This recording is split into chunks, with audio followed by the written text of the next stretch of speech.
Voters of Nebraska is a nonpartisan grassroots civic organization that encourages informed and active participation in government, works to increase understanding of major public policy issues, and influences public policy through education and advocacy. The League does not endorse individual political candidates or political parties. Membership in the League is open to people 16 years and older of all gender identities. Welcome, everyone. I am Amy Harris. I'm the Education Policy Action Team Leader, and I am happy to present Jeremy Braden, the Doniphan-Trumbull Superintendent, and Jeff Schneider, the Hastings High School Superintendent today, to present the program Changes to School Finance and the Impact to Area Schools. We will hope to leave time at the end for questions, and if you have a question, I'm going to come around and hand you this microphone, which you will hold this close to your mouth so that the people at home on Zoom can hear your question, okay? All right, Jeremy and Jeff, if you would come up and take the mic. Welcome.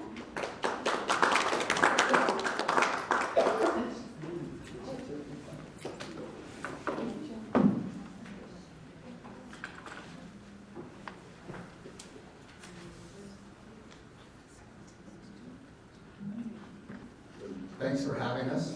Appreciate it. I did not know one of my bosses was going to be here, so that's a little extra pressure. But Drew's boss is here too. I think that's why you have the room, so I guess that's fair. So what we've done, and we can take this any direction you want to take it, but kind of our directives were we have some information that you all have in front of you to talk about just some of the facts and some of the numbers. And try to walk through the situation of Doniphan-Trumbull, Hastings Public, and Adams Central. So Shawn Scott planned on being here with us and was a huge help in putting this together, but couldn't be here today. So he told Jeremy and I we can talk about Adams Central, so we are going to have a heyday. You're going to shut off the camera. So no, we're going to go through our three situations. And just kind of talk about them, and then we'll certainly maybe add our own parts as we go, and certainly take any questions. And if we don't go the direction you want us to, let us know and we'll go a different direction with the conversation. So, you want to start? Yeah, so I'll start. Again, I'm Jeremy Braden, Superintendent Doniphan-Trumbull. Thank you so much for having me out. I appreciate that. Just you can see ours is in the center there. Valuation. You can see the total levy and so forth is, just under 89 cents. Some of the questions provided, sorry, try to back up more. Some of the questions that were in the presentation or in the email were basically talking about two questions like what is the impact on school finance, but then also ESSER and ESSER funding. And I can talk a little bit about how we've spent some of that, but in terms of the impact, I think when we were prepping for this, Shawn put it really well from Adams Central. It's really, we're growing and certainly growing in state funding, and that's appreciated. The historic investment in state funding for schools is genuinely appreciated. And the decrease for us falls right back to property taxes. So we were able to drop property taxes as a result of some of the historic funding from the state. So that was very much appreciated. We are a non-equalized school, so prior to that state funding, we get this year we're getting just over $700,000 in state funding. Prior to that, we had gotten between 0 and 80,000, just kind of depending on the year. It would ebb and flow a little bit. We don't get any option funding in terms of like a net option plus, so we're even most years or just a shade under in terms of option funding. So that's kind of the basics of that. We're about 478 kids this year, and so you can kind of see where we're at in terms of our total state aid. You can see that as well on there. But that's kind of where it's growing in state funding. We're able to take it away from the property tax and the additional amount that we levy that.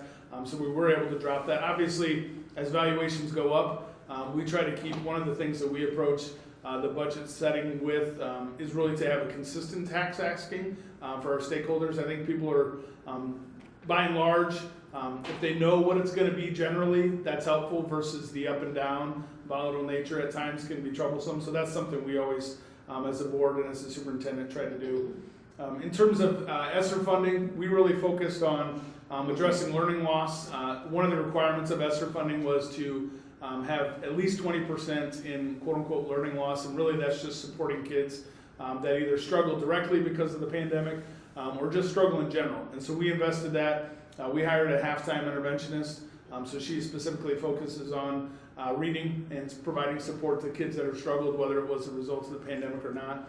We paid for her salary and benefits for 2 years out of a part of that, and we're going to try and continue to have that on for as we move forward, as we found that valuable. The other bulk of that learning loss was allocated to professional development and curriculum.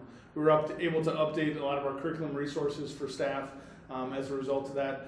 The bank of that money from ESSER was to address some cleaning and some operations, to update some of our floor scrubbers. We were able to do that as a result of the ESSER funding. So we really tried to focus on things that, with the exception of the interventionists, were things that not going to rely on year-over-year funding, but versus they were updating equipment that wouldn't be a continual investment year-over-year. So that's kind of the school finance piece for us in terms of what's changed. The one thing that, in terms of biggest concern in the next 3 to 5 years, I think it's really, and I put on there, legislation that impacts local school boards to act in the interest of their local school. That's a big piece that we hear from our board and from our area is the ability to make the best decision for what suits the students of Doniphan-Trumbull, because as you can see here, even on this page here, it's 3 very different school districts all within the same area. So even in a geographical area, you're going to have some differences in what each school needs, and for that matter, what each school values. The values of each of these schools may be different as well. So anytime there's legislation broadcast across the state that hits every school differently, that creates additional challenges for our board members to navigate, and myself as the superintendent. So I think that's a concern just in the next 3 to 5 years, what that budget legislation might look like that causes the rules to change a little bit, and then we have to adapt to what those are. So I'm going to kind of walk through Hastings Public and Adams Central, and I think it's appropriate. So, by the way, Shawn Scott from AC really helped us put this document together, and I think it's appropriate the way he did it. I think it just felt like this, but the fact that you have Adams Central on one side, Hastings on one side, and Doniphan in the middle, because it's kind of our 3 financial, they're just different situations. And Adams Central and Hastings Public are really the poster child for our state of the differences in how schools are funded. We're 4 miles apart. From Shawn's office to mine is 4 miles. We work together all the time, and we are as opposite as you could be when it comes to school finance. Shawn would tell you the same thing. We both understand the other side of this as well. And Doniphan kind of falls in the middle of that just because of their geographic situation. So I'm going to kind of walk through those 2 columns and try to talk you through this. So you see that Adams Central's valuation is a little over $2 billion. You look over on the right, our valuation is a little over $1.5 billion. Their levy is 72 cents. Ours is $1.21. Huge gap. Were they able to drop their levy with their new funding? Yes, they were able to drop by 6 cents. We were able to drop by 13 cents. I'll explain that in a little bit. So their total state aid is a little over $2 million. Ours is a little over $20 million. So that's the amount we get in different state funds, mostly equalization aid. That goes to this next question. Is your district equalized or non-equalized? I always mix these 2 up. I can never remember which is which. Non-equalized means you don't need equalization aid from the state because your local property generates enough money to support your school system. So that the state aid Adams Central gets is mostly the $1,500 per student now with the new governor's plan. You go over to ours, we are equalized because we are maxed at $1.05 is the most our general fund can levy. You see we're at $1.21. Everything over above that is either a levy override or a bonded indebtedness that voters voted on. Everything over $1.05, it took a vote of the people to approve. So we're equalized because our $1.05 only generates about $15 million, and it costs about $45 million to run our district. So that's why we're an equalized district. We get equalization aid from the state to offset that. The biggest difference is, if you look at their valuation, $2 billion with 1,000 students, They're at about 2 million per student in valuation. We're at about 440,000 per student.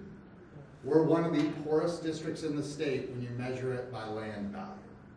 So they would be at the extreme. Their levy is much lower than ours because they have a lot of land and not very many kids. Okay?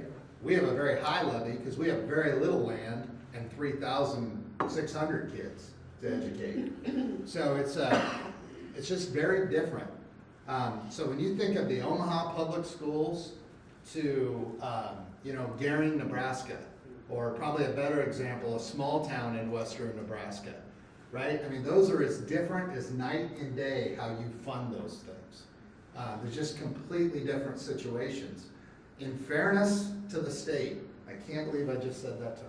In fairness to the state, they have a heck of a challenge because how do you make that equitable when you've got 50,000 students at the Omaha Public Schools, and in a tiny school in western Nebraska, you may have 200 students, and they're 50 miles from the next town. They can't just consolidate with somebody else. It doesn't work like that. So that is a huge disparity, and Adams Central and Hastings Public are really two pretty good examples of how different schools can be. Our biggest concern at Hastings Public, you see Adams Central's that he listed there in the next 3 to 5 years, same thing that Jeremy mentioned, very concerned about legislation that limits what local boards can do. What they're talking about there is putting a cap on how much you can collect from one year to the next. So if the state says, well, you can only collect 2% more than you did the year before.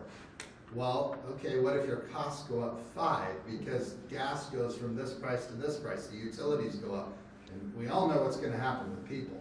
The costs aren't going to go down because we can't get staff. They're going to go up. They're going up everywhere. So that's their biggest concern. My biggest concern is we know right now, in this new governor's plan, that in the 3rd year we're going to take a hit because of the way the state aid formula works. Everything that's figured for next year is based on last year. It skips the current year because they don't have the numbers. So it takes 3 years. When we get to year 3 of the governor's plan, we know we're going to take a hit from where we are today. It'll still be better than where we were before the governor's plan, but we're going to go backwards in 2 years. And we know what costs are going to do in the next 2 years. They're not going to go backwards. And what happens with us versus Doniphan and Adams Central, they're going to be able, when they're in that boat, they're going to be able to talk to their board about, here's the resources we need. Their board will have the choice of what they do with their levy because they're below $1.05. Our board will not have that choice. If I go to the board in 2 years and say the $1.05 is not going to cut it, my board's going to tell me, well, Jeff, you got 2 choices, either cut or go get a vote of the people. Going to get a vote of the people is a complicated and expensive process. It takes a lot of explaining, and it can be very confusing in today's tax conversations. So that's our biggest concern. We're just in a different boat. That's not the fault of Doniphan or of Adams Central or of Hastings Public. That's just the law, and that's where we're at. So that would be our biggest concern. The 2 questions were asked was, how did the governor's plan, I think, affect our budgeting and affect our, first of all, I would say we were able to lower our levy 13 cents. And I would tell you it's about time the citizens of Hastings got a break on school property taxes. So that was great. What it is not, what people think is, well, you got a ton of extra money. We were all invited to a Zoom call with the governor that said under no certain terms, we better see a drop in your levies or else. Or else meaning the legislature will come after it and take it away. It was made pretty clear. We're gonna probably get $2.5 million more in state funding than we did last year because of special ed reimbursement. That's why we dropped our levy 13 cents.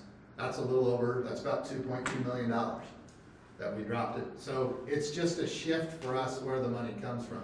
But good for our local taxpayers.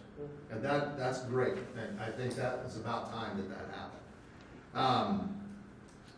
And then the ESSER funding. You asked about the ESSER funding. So Hastings Public received about $10.6 million in ESSER funds to be used over 3 years.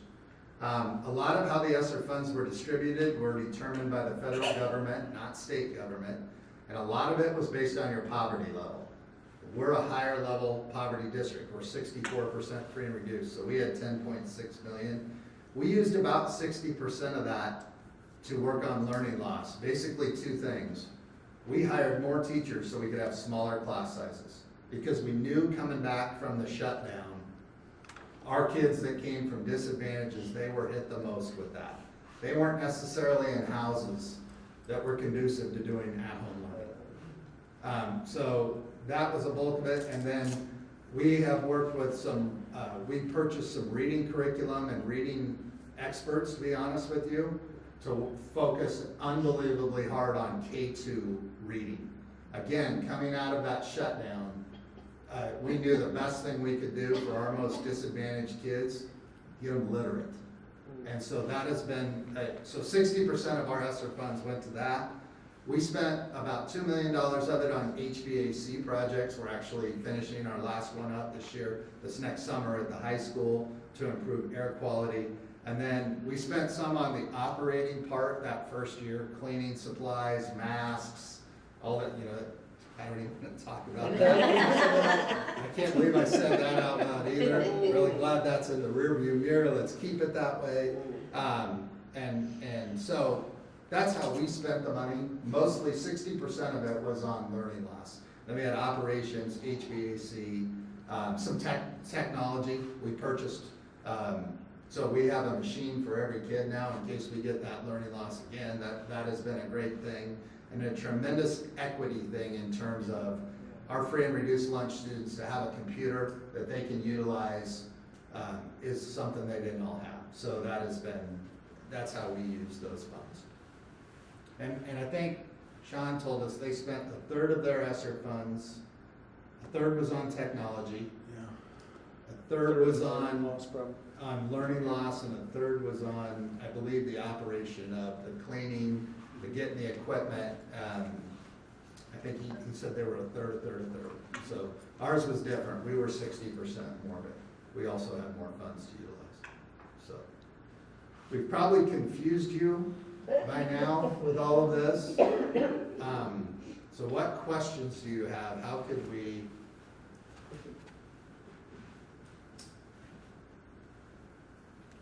I will bring this to you. Tell me if you're going to ask. I'll ask. Do you deal with bilingual, as far as culture for Spanish or anything like that? Is that something that you have to deal with in the school system? Or I would think more Grand Island, but I was just thinking Hastings too. Sure. I can start. We have very limited students that need additional support with learning English as a second language. We do have some in our early childhood education program. We're fortunate to have an outstanding bilingual para in our preschool program that we just, I'd love to say like we recruited her and it was this genius thing, but we just got very fortunate. And so that's been very helpful for us to be able to have that, but pretty limited. I think we're under 5, so very small percentage of our student population. So we probably have about 300 students who are English language learners in our district out of the 3,600. For whatever reason, and I know what some people are going to think here, but this year at the high school, we went from about 50 kids in that program to about 80. Those 30 kids weren't in our district last year. So your first thought is going to be, well, that's what, we had more immigration or whatever. But our K through 8 numbers were very steady. So why just at the high school level? I mean, we've never seen anything like this. We only have one EL teacher at the high school, and of those 80, about 30 of them are new to our country. I mean, they don't speak English. So if you can imagine the challenge that goes with that, I will tell you we've seen great gains, and for the most part, just absolutely wonderful kids. There is nothing better, and I experienced this back when I was a principal, to meet a kid that can't speak a word of English in August, and then they come up to you in October and go, "Hi, Mr. Schneider, how are you?" I mean, it's incredible. and just some unbelievable work by our teachers and paras. We were fortunate. We don't have a lot of bilingual, but we're fortunate to have a few that are just, they're unbelievable. They help us translate our documents that we send home. And so that's some rewarding, there's some really rewarding things that come out of that program. I have a question. During online learning, during the COVID time, did you find dependable service, or was there some gaps in the service? How did you handle that? Are you talking about like internet service? Yes, yes. I can take that. So I wasn't at Doniphan-Trumbull during COVID. I was in Iowa as a middle school principal, but I know they, as a part of just getting in onboarding and so forth, I know they did a survey and found if there were families that were struggling with dependable service, they were provided hotspots and other things as a part of some of that initial ESSER funding. But I think the biggest trouble, and I think this transcends state lines, is Zoom. Using Zoom on internet service is very different from browsing the web using internet service. It's just, it takes up so much more bandwidth, and I think the struggle would be when you had more than one student trying to access Zoom or trying to access some virtual learning at the same time with families also trying to learn. That's probably where the struggle came from more than anything. But certainly, if it were to happen again, I feel like Doniphan's in a good spot because we have fiber now, and so it's lickety split, doesn't cause any problems. I didn't have fiber in the metro in Des Moines area when I worked there, so I had to move to rural Nebraska to get fiber. So I think that speaks a lot for the state of Nebraska right there. So to answer your question from our standpoint, first of all, we had great partnerships with local providers. So we did not find a huge challenge in that, but the asterisk to that answer is that spring when we were shut down, we did not do online learning because we didn't have machines for 75% of our kids. So we couldn't do it. We had newspaper machines out in front of our buildings with packet work. People would come pick it up on Monday, bring it back on Friday. The next fall, we were able, because of the ESSER funds, to purchase a bunch of the machines over the summer. The next fall, we offered hybrid, meaning we let parents choose. We were open in person. Some people were not comfortable attending. We had a very small percentage choose to do the online learning, and fortunately, the bandwidth was not the problem. We had good connectivity. We had plenty of other problems with it. That is not a good method for young children, but the connection was good. And we had really good community support. The providers were offering us, if we needed MiFis and things like that, they would help families that couldn't afford it. So we had great response from our community. Next. Coming to you. Mr. Harris? Thank you for the ESU. Last year, just due to factors and operations in the legislature, they threw several bills together at the end, all onto one bill. I think they call that Christmas tree format.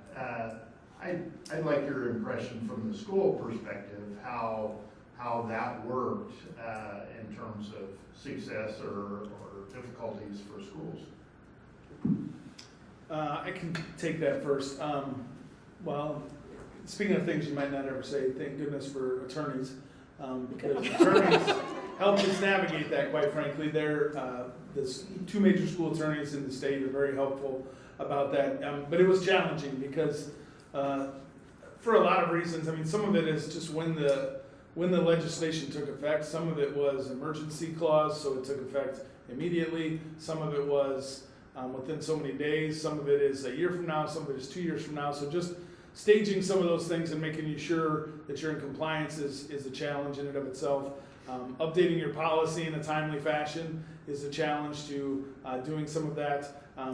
Just trying to understand where it all fits in there. And the biggest challenge, I think, from that was there was some pieces in there that were germane to school finance and some that were germane to other things, but just getting ramped up, the on-ramp. I was at a meeting earlier this week, and some of the challenge of the school finance piece is just the on-ramp from when it was determined to when we had to set our budgets. Negotiations were done, hiring was done, salary and benefits were agreed to. So all of the things, when we set a budget, we're setting a budget for 18 months, and the tax asking is for 18 months, that any sort of change in your tax asking isn't realized until almost a full year later when you're getting some of that money. And some of that money isn't, people aren't, unfortunately, sometimes people aren't paying their property taxes as regularly or as on time, and so that obviously impacts school funding, the ability. So you got to plan for that, and when you get late legislation in a large package, that makes that very challenging. I think the best thing I heard from another superintendent in the area is that they were talking to experienced superintendents and inexperienced superintendents. We all had the same knowledge level, and that shouldn't be. If someone with more years of experience like Jeff is struggling with it in the same way that I am sometimes just understanding it, that can be a challenge as well. So that would be how I would describe the Are you package. calling me old? I did not. The more experience, What I which is a heard you fact. say was. These are facts. I guarantee we got the same amount of gray hair, so we're good. Well, Jeremy answered that real well. I'm gonna take it a little different direction. He handled the budget laws, he's spot on. One of the big Christmas tree bills was at 705, Drew, I think.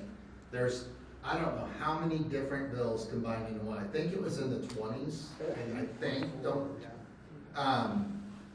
what a terrible way, what a terrible process. I think, again, I'm gonna say it, in fairness to the senators, can't believe I'm saying that. They had to make choices. I talked to a senator on Monday this week about this exact topic.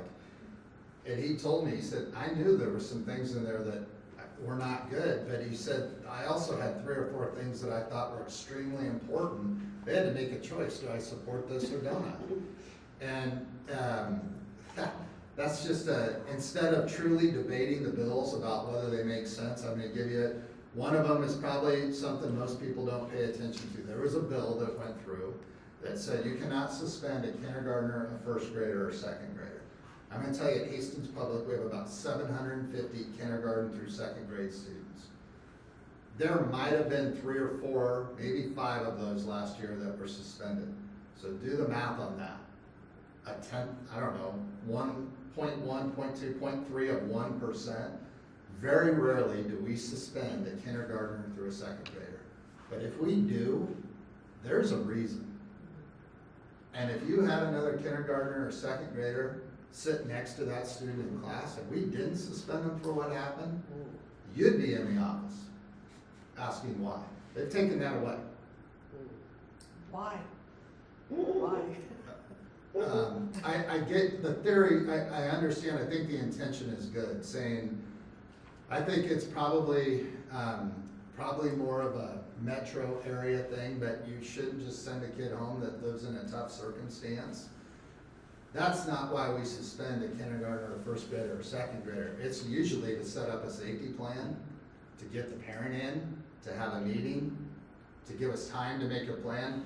Oftentimes with a kindergartner, we don't know anything about this child. They may have moved in from a new community, they weren't in a preschool, we don't know anything about them, and then we find out there's this need that this kid has that we didn't know anything about when school started. And it affected the other 23 kids in that class. So I know some senators that, did not support that bill, but voted for the overall package. And to most people, there was things way beyond education in that bill, but they just had to lump them in, and so I just can't believe that that's the way it's done, but in fairness to them, they felt like they couldn't get anything done if they didn't do it, and I don't know, I hope that doesn't happen as much, but there was some, there was a lot of things. I think we figured 20-some unfunded mandates for schools, things like we have to report, and it just puts more and more and more on the schools. Well, guess what? Who's gonna do that work?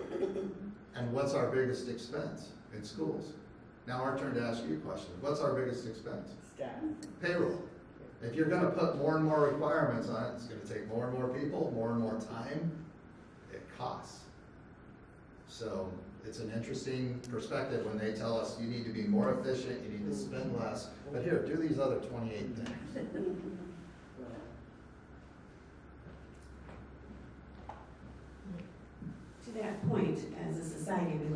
public schools to solve all our ills without funding. And so I had an issue with them funding private schools. And so I was out there spreading petitions for signatures to undo the damage that the private funding of schools is doing. And I was really pleased that people came out seeking us to find where they could sign those petitions. And I know that we will do a lot of education to convince more voters to vote to overturn that bill. I'm hoping on the bill that you were just talking about with the Christmas trees, that you've got good lawyers. My husband's not practicing now, but people that, lawyers that will challenge the constitutionality of those Christmas tree bills, because I'm finding this particular legislative session, there was a lot of practicing without the education that went with it, and so they're cutting tools that are needed in many different areas. And so I'd like to see that changed. I'm a taxpayer who likes to pay her taxes. I see that as an investment, not something they're taking from me. I don't mind paying more taxes. So that's something I would like to change. And I can't think of too many things that are as important as public education. And as I told the kids when I was working as a para, you need to learn your math because you're going to be figuring out the dosage for my medication. Surprisingly, it worked. So I'm wondering what more as the public we can do to get, I don't like seeing less going to schools. How do we get more? Yeah. So, and again, I'm speaking from the Hastings public point of view. So our community, in my opinion, has answered the bell every time we've asked them. We passed a bond issue in '06. We were able to do an addition at our high school in 10. We passed a bond issue in 14. We passed a levy override in 19, and we passed a bond issue in 20. I mean, our facilities were a mess in 2006, and our community has given us permission to remodel old buildings, and we built a new middle school. We remodeled a preschool and turned it into our admin offices. So our community has answered the bell. I think what's going to happen, I don't know what is going to happen the next few years. We passed the levy override. It was good for 5 years. Because of the governor's plan, we are not going to ask it to be renewed next year. I don't think it would be prudent to do that right now. But what I think is going to happen, and again, I don't know this is my gut feeling, I don't think the governor's plan is sustainable. And I think we're going to be back asking the community for a levy override, but I think it's going to be a couple years down the road. And we'll have to go out and tell our story. My experience has been in Hastings, and I've been with the district for 30 years. I started as a math teacher, but I've been working with our finances for about 15. Our community has backed us, and we didn't win 51-49. I mean, we won like 70-30. I think when we told our story, our community has agreed with you that investing in our youth is probably a good idea, better than the alternative. And so, I don't know what more our community could do. I mean, short of paying more taxes, which they have been willing to do. I mean, we've heard it from the other side. Certainly heard that the last 2 years at the joint tax hearing, the property tax card hearing that I love to refer to, but that's an interesting process. We don't get to tell the whole story on that. So I think our community has been amazing. But I think in a couple of years, our district will be in the position that we're going to have to go back and ask again. From the position of Doniphan-Trumbull, I'll just, similarly, excuse me, I think the best way I can put it, I was at a community meeting in Trumbull a few weeks ago. We're in the midst of a bond election that is mail-in that will end on Tuesday at 5 o'clock, and we'll get the results of that. But even prior to that, this is my 3rd year there in different community meetings, town halls, surveys, and so on and so forth. The citizens of Doniphan-Trumbull and surrounding area are extremely supportive of our schools and willing to do whatever it is. whether it's just a donation that shows up, somebody giving something to the foundation, people volunteering as teammates. And I had a citizen at a Trumbull community meeting the other day that just said, when in referencing the bond election, or really any, and I could draw this conclusion across any support for schools, is our parents did it for us, we're gonna do it for the next generation. And I think to me, that was just super refreshing and fulfilling as a superintendent, that sometimes the outside noise that we hear on radio, TV, or wherever, that's not the way Nebraskans operate. Nebraskans operate is we're gonna help our fellow community member, we're gonna support our schools. And to me, that's how it is in real life, versus what maybe others want us to hear or think they want us to hear. So I think for me, as the superintendent of Doniphan-Trumbull, is just continue to support, continue to listen and ask questions and gain information is often just the biggest thing that our communities can do to support us. Can I ask a question of you guys? So, Jeremy, is there an employer in Doniphan larger than Doniphan-Trumbull Public Schools? Doniphan-Trumbull is the largest employer. Okay, Yeah. in Hastings, we're the second largest employer next to the hospital in the city limits. So, I told you it costs about $45 million to run Hastings Public, and about 90% of that is payroll. Okay? Where does that money end up? In our community, right? No different there. Our teachers are homeowners. They get their groceries at IGA or Walmart or Allen's or whatever. They eat in the restaurants here. They give their kids in activities here. I have a little different view since I work with public school finance. I get it. We're the biggest ticket in taxes because K-12 education is not cheap. As is the challenges we're having with daycare. If you're gonna have quality daycare, it can't be dirt cheap. There are things that have to be in place and they cost. But I would argue when you look at that tax, what are you getting on that return in your community? I get it, it's expensive. I understand that. But I also see the benefits in our community of the good jobs that are turned over in a large employer with stable jobs. So I think it's interesting, I was in this room and a senator sat right over there and blamed employers for low wages. Employers gotta step up because they were telling schools to cut, and I'm like, he doesn't get it. We're the biggest employers in a lot of communities in our state, and you want us to cut, but you want employers to pay people more. They don't think of us as employers, but I do think the school districts in all communities have an economic impact. We're a huge part of the economic effort in each community. So I don't think people think of that, and I get it, taxes are no fun to pay, but there is a return on that, so just another perspective. You did the math. Yeah.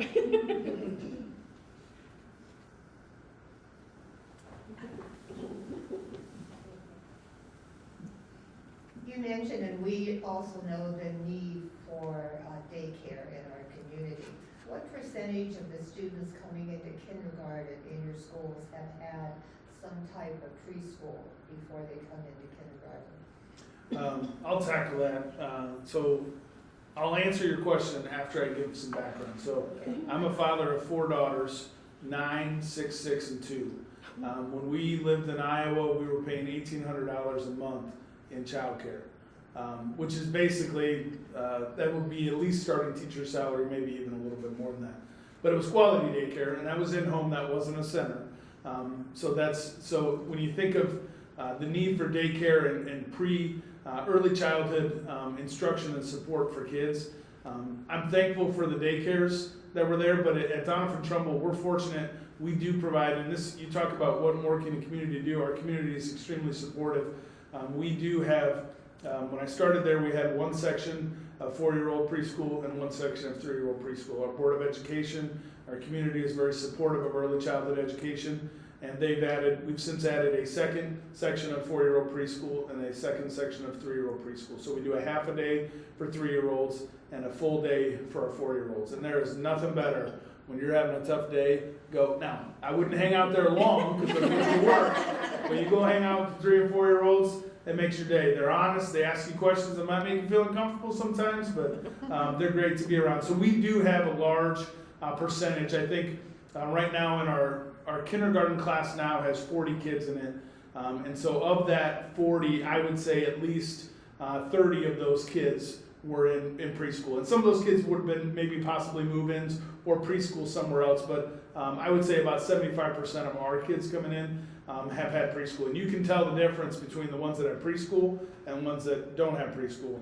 Because in kindergarten and first grade, in our reading scores, we had 80% of our kids on benchmark for fall benchmark in reading. That's a direct result of and obviously preschool is not play. Like when they're drawing pictures, I'm married a kindergarten teacher, so when they're drawing pictures, that's writing. They're not drawing pictures. So it's very purposeful. We see how our kids are doing. We intervene when we need to and support them. And that's directly a product of early childhood education. So I guess maybe to go back to your other question, continue to support early childhood education and be supported. So. Amen, he nailed it. We're fortunate to have 75%. We probably have about 50. And I don't know the whole answer. I know we have probably about 45% in-house because we have a half-day program for 3-year-olds and 4-year-olds. And there's about 100 of each age group in those programs. So we typically have a class size, our kindergarten class is usually around 250, and you figure 100 of those attend our preschool. And I think another chunk attend private preschools or other options there. So it's not enough, but I will tell you, the work that gets done at our preschool, and a lot of our kids, we have a waiting list on our preschool. The at-risk kids get in first. That's the purpose of the program, so that's a good thing. But it is amazing, he nailed it. Yes, there is play and there's fun stuff going on, but our preschoolers are learning to sound out words. They're learning how to physically handwrite. It amazes me what they're learning, and it makes a huge difference when we get them at 3 as opposed to when we don't get them until 5. Now, some of the families, they do this at home, so those kids are just fine because the parents are handling preschool and quite well.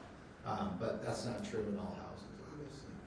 So what would it take for you to expand your preschool into a full day offering or to increase the half days so you didn't have a waiting list? Yeah, so that's a great question. So, yeah, it's money. So we get a grant for preschool. I think that grant has been almost the same amount the entire time I've done finance. So 15 years ago, we got the same amount. It doesn't grow. So we rob K-12 money to have the preschool we have. So there's the dilemma. If we go to full-time preschool, well, first of all, we need another building because we don't have room. But the second thing is we need twice the staff, and we're limited at $1.05. What am I going to cut out of K-12 to pay for preschool? Now, I would argue, and I'm not advocating for this, but I would argue from an efficiency standpoint, we might be better off if we put more into the 3 and 4-year-olds than we do some of the older ages. But I'd also tell you, I can't fathom taking chunks out of our high school programming. That, we've got 64% free and reduced lunch, counting on that too. So the system was built not to support preschool. I'm assuming you know this answer. Isn't there more grant money out there for something like this? Not the type of money you're talking about. I mean, and it would be, a matching fund type thing, and after 3 years, you gotta be self-supportive. That's not sustainable. And to put the time and effort into that, to not be able to sustain it, doesn't make sense. The other thing is, we would need more people to run it. And then you're going back for another bond issue Yeah. and yada yada. Yeah. And there is I did hear rumblings and rumors at a meeting earlier this week, and I hope those to be true. I generally don't hope rumors are true, but in this case I do. 4-year-old preschool is funded, I believe, at 0.6 per student from the state. But there is talk of, and I believe it's my understanding, the way it was reported to me, Governor Pillen is interested in supporting early childhood education, potentially fully funding 4-year-old and some partial funding for 3-year-old, which would be fantastic to support our earliest learners and support those teachers to educate students at that age.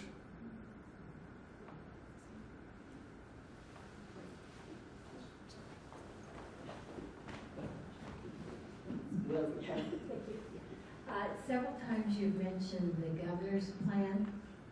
Do you want to expound on that a little more, or just give us a brief description of that? So, yeah, I'll start, and then Jeff will correct me where I screwed it up here. But the governor's plan basically is increased state funding, so there's some foundation aid. I believe that's $1,500 per student that is with every single student in the state of Nebraska. And so the governor's plan is just one of the large financial legislative packages that went through the legislature last year, and that has allowed for additional state aid to schools that maybe were not getting any. So every school got $1,500 per student in state aid, and that was able to, an additional reimbursement from special education went from the low 40%. So if we spent $1 for students that needed something specific to their IEP for special education, we were getting reimbursed from the state of Nebraska at about 42 cents. And so they increased that to 80 cents in this current year. So the additional special education reimbursement, I believe that starts in December, and then we get additional state aid per student. So that's kind of the biggest chunk of the governor's plan, I think, in simplistic terms, but I'll have Jeff add on to that. Well, he's got it right. The interesting point about it is, again, and so our school districts are a good example.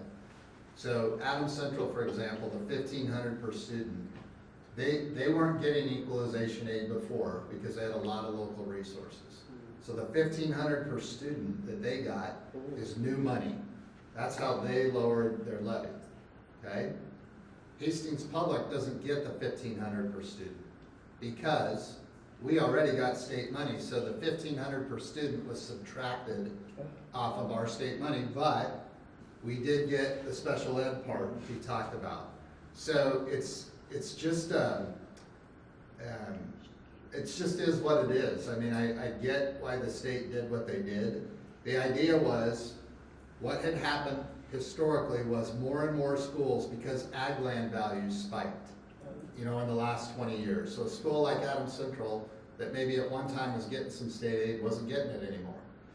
So they had to try to help a school like that, but also help a school like Hastings. So that's why the dual approach, the $1,500 per student and the SPED. If they didn't do the SPED, they would have never passed it legislatively, because it wouldn't have helped Lincoln and Omaha or a Hastings, and they would not have had the votes. So they had to have a two-pronged approach to make this politically viable. So we're really getting in the weeds here, but that is the nuts and bolts of it, of how it worked. And it took a lot of meetings and a lot of, I will give them credit, they had a lot of superintendents on these committees from small schools, medium-sized schools, and big schools. I think they did a good job of involving that to try to develop the best plan they could.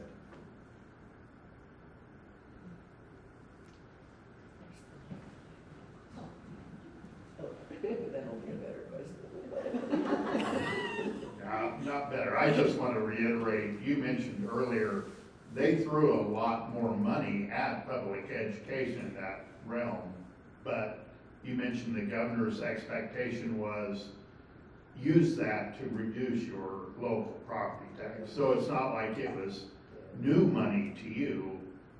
You got more money, but reduce your tax asking to offset that. Is that correct? That's correct. We actually had 2 board members vote against our budget.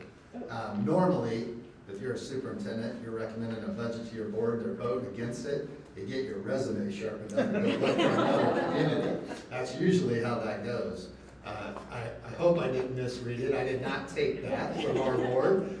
They were actually frustrated that we lowered our levy as much as we did.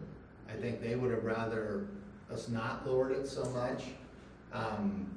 But I felt like the political ramifications, it was not good long-term for our district to not follow that guidance, because there was money invested. And it was, the purpose of it, right, wrong, or otherwise, was property tax relief. And if they gave it to us and then we didn't do it, I didn't think that was gonna play out real well for our district or statewide. I think the conversation statewide was, if we don't do this, they're gonna just take this away and we're gonna be stuck with something worse. And we all appreciated the fact that they were trying to give our local taxpayers a break, Because nobody, no school board member sits in their community and goes, let's go tax our neighbors. That's a great idea. Nobody wants to do that. Despite the message that's sometimes displayed in the media, no school board member is thrilled to tax their neighbors. So I think we had to listen a little bit to that. So I do have a question. I've been reading a lot about how much more homeschooling there is than there had been. What is the impact of that on public schools? I'll start. So we don't have a large homeschooling population in Doniphan-Trumbull. We've got a few sites or families, if you will. And a lot of ours is very cooperative relationship, I would say. Some of the students that are homeschooled participate in activities still take some classes. I believe it's 2 classes are required. Maybe it's down to 1 class now. I think that's a new piece of legislation, sorry. But down to 1 class now that you have to take in the school to participate. But I can't say that there's an impact or not impact. It's pretty neutral for us. Thank you. I think that's right. I think our numbers have not indicated that there's been a huge influx. We saw a little bit more in 2021, right after COVID, but our numbers have not shown that. Thank you. I think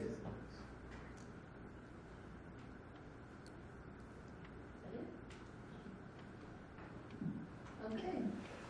Any other questions? They've done such a fabulous job of responding. I want to make sure we don't have any other questions. Okay. Well, thank you for coming. Thank you for coming. And I want to make sure you all come to our next program on December 8th. It will be back at the YWCA at noon. It is Natural Resources and presented by the Energy Action Team. Senator Carol Blood will be speaking on alternative energy, and she's going to be coming to us by Zoom from a facility near Meade, Nebraska. What happened and what is being done to clean up the facility, and how is this affecting our natural resources? So that will be interesting. Deb and Andy, if you could stop our recording. Thank you. All right, now let's